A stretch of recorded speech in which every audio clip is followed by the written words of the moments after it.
Also want to tap into music, because this is going to be seen by a vast college student audience. We figured, it's got to have music. And also, songs are a really popular way of expressing love and lust. And so we found these kind of surfer, reggae, ska band called the Upbeat.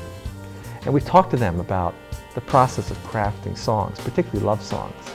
And when you're thinking about love, or you're thinking about either heartache, are your songs autobiographical, or are they just things you're drawing from literature or other inspiration? The ones I've written have always been fictional. And some people always think that they're actually related to somebody, and there's somebody that, they're like people trying to figure out, you're talking about what's her name, right? But most of the ones that we used to do are fictional, and actually the most recent one Eric wrote. It's weird too, it's not like, there's only a few people who really bring songs into the band, and so other people have their input and stuff, but it's more like, now that Eric brought this love song, some of us have already had, those whatever love feelings, but now it's like it's just so, Eric married, other people have been married, divorced, however, stuff like that. So it's just like, it's a whole new different level now. But now it's okay to talk about our true feelings. Yeah, there you go. But if you fictionalize it, is that because it's safer to do it that way, or it's just easier to craft a song? Sometimes in writing it, you can fictionalize to make it's easier. You know what I mean? You can.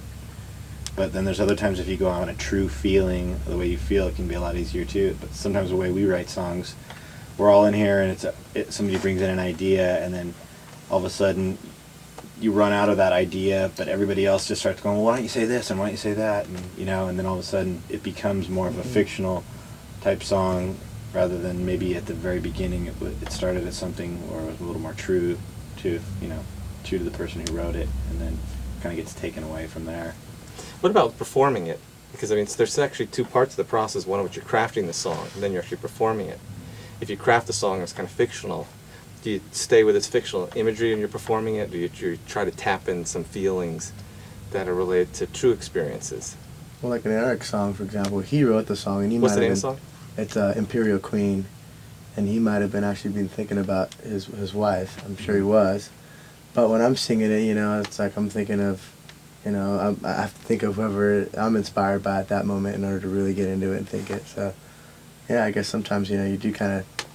You pick a woman out in the audience? Well, no. Do you draw from more personal inspiration in the performance of it, even if it's crafted for some other reason?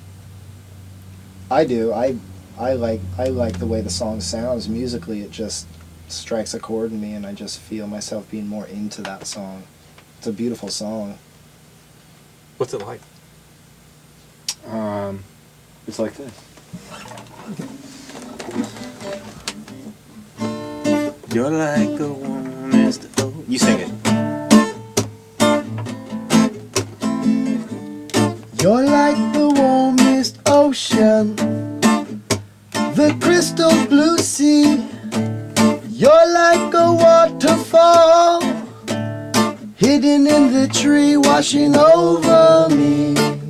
Your smile, soothes my soul.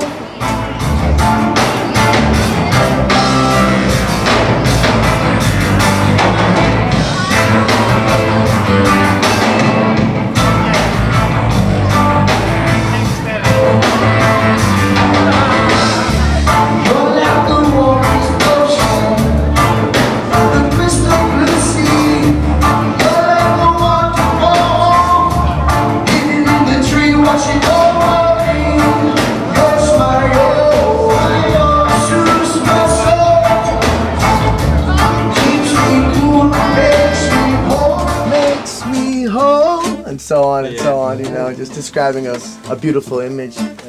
And it's not necessarily we're touching on like a lustful love, like I want to have sex, but it could be like you're almost singing about, you sing about your mom in that song, or the ideal woman. Yeah, or the ideal woman, or Mother Earth even. And so you're like, the warmest ocean, and you don't have to nail it down to just, you in that tight skirt, baby. That's what I'm singing about.